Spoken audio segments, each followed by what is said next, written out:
A lifelong dream deferred. Some 3,000 Cal-Berkeley freshmen are about to get kicked out before they even start class.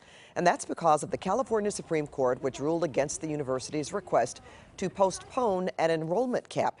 It stems from a battle with a group called Save Berkeley's Neighborhoods, which is demanding an increase in housing before the institution increases enrollment. It is not too late to find a solution that mitigates the local community's environmental concerns without leaving 3,050 of our young people behind.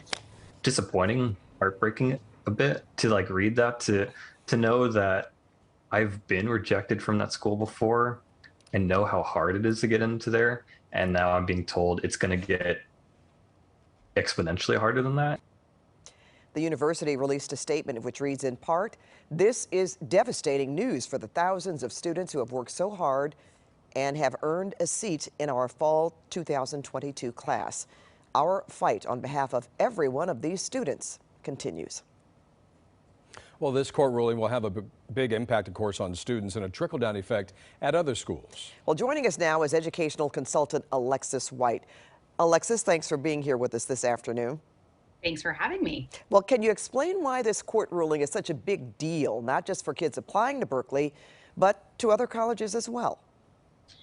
Well, of course, in the state of California, the UC system is such a coveted system, and kids have to work extremely hard to get into pretty much every UC. Of course, Berkeley and UCLA being sort of the highest ranked among that set. Students dream for years to get into that school and have worked so hard. So just to know that there's that for 3,000 kids, capping it with that number, is very, very, very scary for them. Now, how this might affect, other schools, we may see a trickle-down effect with neighborhood organizations in other college towns also fighting for increased housing and issues with homelessness. What the Save Berkeley's Neighborhoods group is saying is that that Berkeley tends to over-enroll, and what happens is that students are taking over housing in low-income neighborhoods, which would ultimately be housing possibly for low-income residents, and that this is causing a real stress on the neighborhood. But this is something that could very well happen in other areas of the country as well. So, Alexis, let's talk about the students. What are you hearing from them, and is it too late for them to change course? Can they maybe apply at other colleges yet for this fall?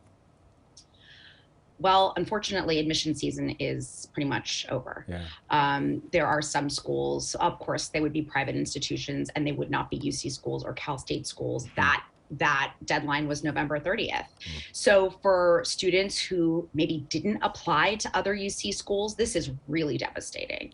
And for those students for whom, UC Berkeley was their dream, this could very well be kind of it for them in the moment. Now, the university is saying that they will make accommodations for students online, that maybe it won't be as many as 3,000 kids, that they're also going to maybe defer enrollment, encourage people to, join their class in January of 2023 if they were accepted. So they're trying to make arrangements to better the situation. But given a group of kids that has survived education through a pandemic over the last 2 years, this is the last thing that they want to hear. Yeah, that they can stay home.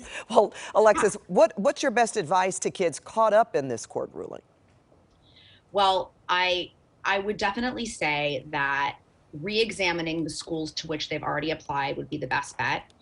Figuring out, okay, well, if I did only apply to Berkeley and that would only be, if that was the only option that I had, possibly considering, doing a year at community college, figuring out, kind of wrapping your head around the idea that if you were to do school online for another year, or being comfortable with spring admission at Berkeley, which they happen to do a very good job with spring admission. So I would just basically say it's another year of rolling with the punches.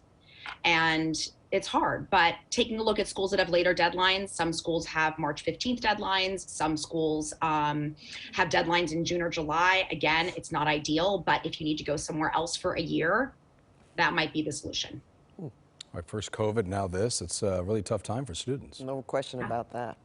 All right, Alexis White, we want to thank you for joining us this afternoon. And good luck to all those Berkeley students who got accepted and may not be able to go. Yes.